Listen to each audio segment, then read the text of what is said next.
Hello and welcome. I never heard about Tegna before, and I assume neither did you. Tegna is an American broadcast and digital media services company. They own 64 local media news and several websites like Verify, and run many shows that you might know, like for example, Storage Wars.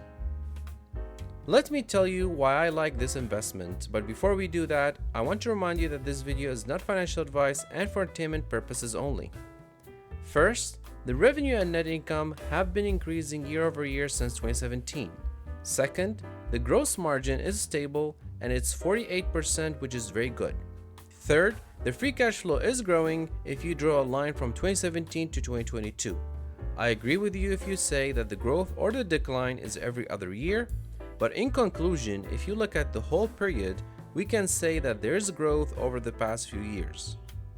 The fourth thing that I like about Tegna, which is concerning at the same time, is that during the first 9 months of 2023, they bought back about 12% of their outstanding shares. The fifth thing that I like about this company is that it's a dividend company. In 2022, the dividend per share was 38 cents, and it seems that in 2023, the dividend will be about 40 cents per share, making the yield about 2.5%. Not much, but at least there's some dividend. Now let's go over the things that I don't like about this company. It seems that 2023 is a slow year compared to 2022, because the third quarter report of 2023 shows a lower revenue by 7% compared to the same period in 2022. Same thing for the net income. It's 3% lower compared to the same period in 2022.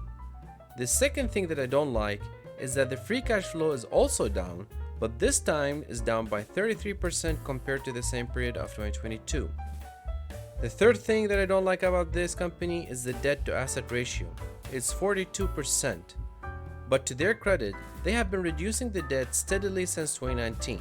So that's a good thing about the debt, I guess.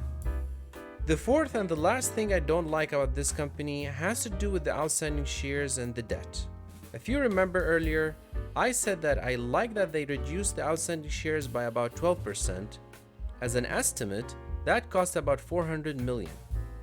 But do you know that the company has $3 billion in debt?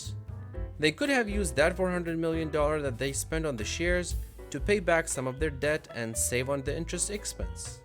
In my opinion, spending $400 million on shares buyback instead of reducing the debt tells me that the management is focused on the short term rather than building better financials, even though you can argue that buying back shares benefit many years in the future.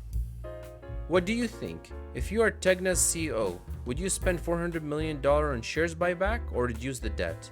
Let me know what you think in the comment section below. Now let's go over the valuation.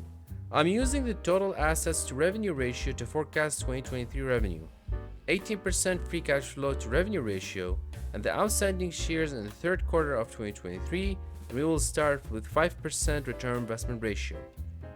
These four forecasting keys gives us $2.88 free cash flow per share, making the intrinsic stock value $57.60.